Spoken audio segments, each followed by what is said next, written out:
네, 스튜디오에는 홍석준 전 국민의힘 의원, 이종근 시사평론가, 최진봉 성공회대 교수, 김수민 시사평론가 나오셨습니다. 안녕하십니까? 안녕하십니까? 네, 이상인 방송통신위원장 직무대행이 국회 탄핵안 표결을 앞두고요, 스스로 자리에서 물러났습니다.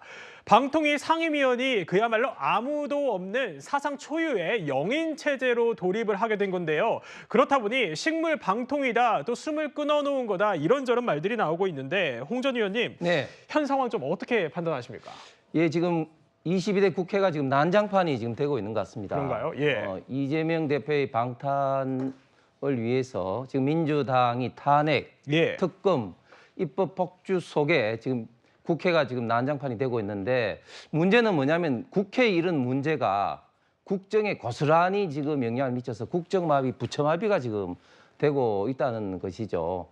지금 방통위원회가 방금 앵커께서 말씀하신 것처럼 법적인 어떤 근거도 불분명한 방통위 직무대행까지 지금 탄핵을 지금 하려고 하고 있어서 지금 스스로 예. 사퇴를 한 정말 초유의 지금 상임위원이 아무도 없는 그런 상황인데 방통위가 사실 지금 현재 그 4차 산업혁명 시대 굉장히 중요하게 해야 될 일들이 많이 있습니다. 예를 들면 우리가 쩌양, 천만 유튜버 쩌양의 사태 봤듯이 과연 예. 유튜브라든지 이런 어떤 매개체에서 일어나고 있는 각종 여러 가지 문제를 어떻게 대처를 할 것이냐, 또 방송통신이 융합하는 속에 통신은 굉장히 자유스러운데 방송은 광고라든지 내용이라든지 이런 게 굉장히 타이트하게 규제되고 있기 때문에 가칭 통합 미디어 논의를 4차 산업혁명 시대에 발맞춰 해야 되는 등의 정말 중요한 산적한 현안 업무가 예. 이런 어떤 사태로 인해서 완전히 지금 마비돼 버린 것이죠. 그 이외에도 또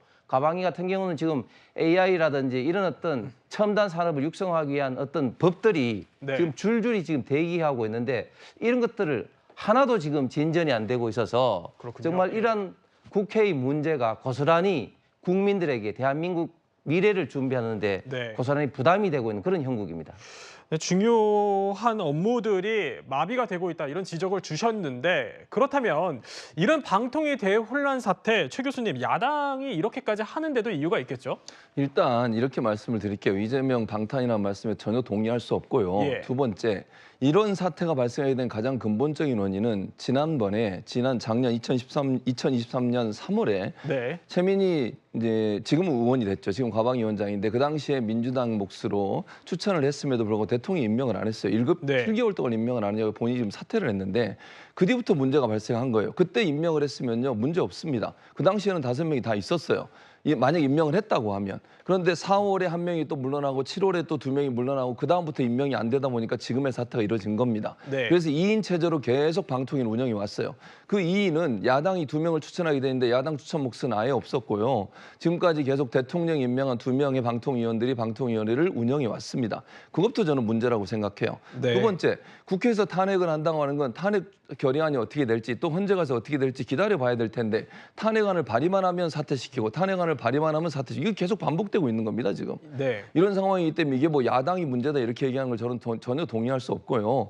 만약에 당시에 최민희 지금 이제 현 의원을 임명을 했다고 하면 차근차근 이준석 당시에 국민의힘 이준석 지금 이제 후보자를 상임위원으로 추천하는 상태였기 때문에 임명이 됐을 것이고 그런 문제없이 진행이 됐을 거예요. 거기서부터 삐끗하다 보니까 지금까지 계속 이런 일이 반복되고 있는 것이고 그래서 저는 방통위가 이렇게 문제가 되는 것은 다른 것보다 지금 현안은 MBC와 KBS 이사진들이 교체가 되는 시기가 8월입니다. 예. 그러다 보니까 8월에 지금 이사진이 교체가 되는데 방통위원회에서 이사진을 정하게 돼 있어요. 심사해서.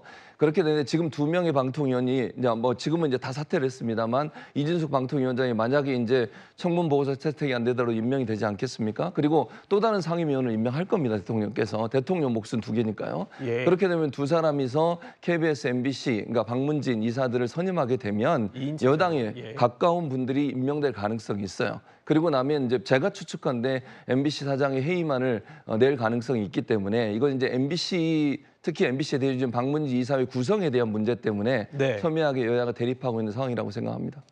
네, 이번 사태가 어떻게 흐를지는 좀 더 지켜보기로 하고요. 이런 가운데 이진숙 방송통신위원장 후보자의 청문회가요. 사흘 만에 종료는 됐습니다.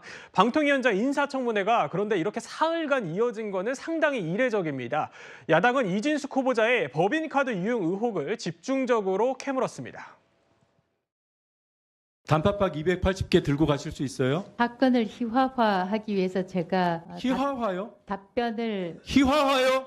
당신 같은 사람 검증해야 되는 게 답답합니다. 눈이 빠지게 보고 있어요. 드러나면 반성을 해야죠. 저는 반성할 일 한 적 없습니다. 선결제를 했다고 하니까 이해가 돼요. 마지막 날 일단 긁어놓자. 아니에요? 정말 그런 식으로 모욕하지 마십시오. 이런 결제 내역이 정말 희극입니다. 희극. 어떻게 법카를 일으켰습니까? 마지막 날 이렇게까지 이런 데 돈을 일으켰습니까?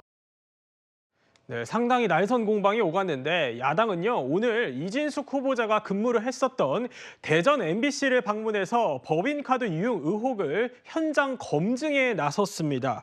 이종우 평론가님, 네. 사퇴 압박에 그야말로 박차를 가하는 모습인데 이진숙 후보자는요 정상적으로 사용을 한 거다 이렇게 해명을 내놓고 있는데 좀 어떻게 보셨습니까? 네, 청문회는 뭐 36.5시간이라고 합니다. 최장인데 예. 청문회가 아직 안 끝난 것 같아요. 왜냐하면 오늘 현장 검증까지 뭐 하는 초유의 어떤 상황입니다.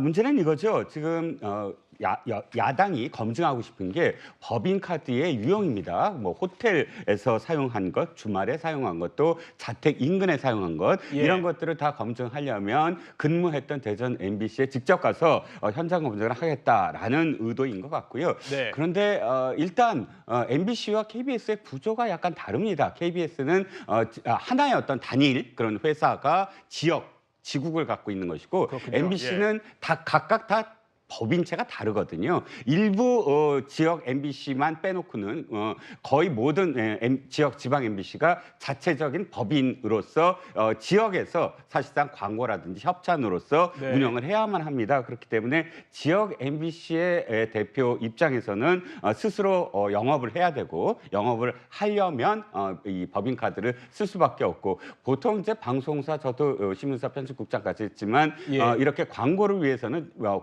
골프라든지 또는 호텔에서의 만남이 분명히 있었거든요. 그래서 아마도 이진숙 지금 내정자는 대전 MBC 시절에 3년간 영업 실적이 15개 지역 MBC 사 중에 2015년도와 2016년도에 2등을 했고 2017년도엔 1등을 했다. 그만큼 열심히 영업을 했다라는 대답으로 지금까지 법인카드에 쓴 것을 예. 자신의 어떤 실질적으로 회사를 위해서 썼다라고 이야기를 하고 있습니다. 유무는 어쨌든 이따 가려지겠지만 아까 또 노정면 의원이 지적한 부분은 그 당시에 수행 기사가 녹취록에 따라 당시 이제 해명이 어떤 해명이었냐면 MBC가 당시에 파업이었거든요. 그렇기 예. 때문에 이 노조원들이나 혹은 당시의 소속원들에게 빵을 전달하기 위해서 나폴레옹 제과에서 빵을 샀다라는 증언이 있었고 수행 기사의 녹취록에 따르면 실제로 자기가 가서 이 법인카드를 사용해서 그 빵을 전달했다라는 녹취까지 나온 것으로 보고 있습니다.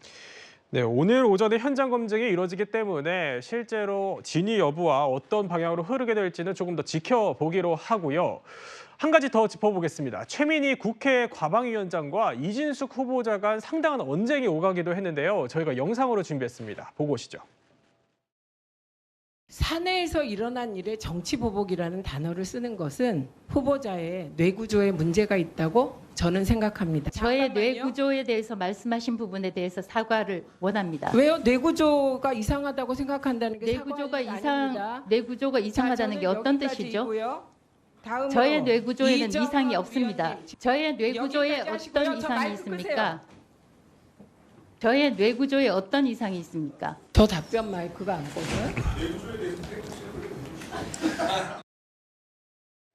네, 김수희 평론가님, 뇌구조 단어가 여러 번 나왔어요. 뇌구조 공방, 여러 해석이 나올 수 있을 것 같은데 좀 어떻게 들으셨습니까? 네, 뇌라는 표현을 쓴 거는 불필요한 표현이었다고 봅니다. 뇌라는 거는 이제 육체인 거거든요. 거기에 대해서 공격을 하는 것은 바람직하지 않다라고 예. 하는 거고 사실 단어만 살짝 하나만 바꿔줘도 됩니다. 논리구조 이상이 있다.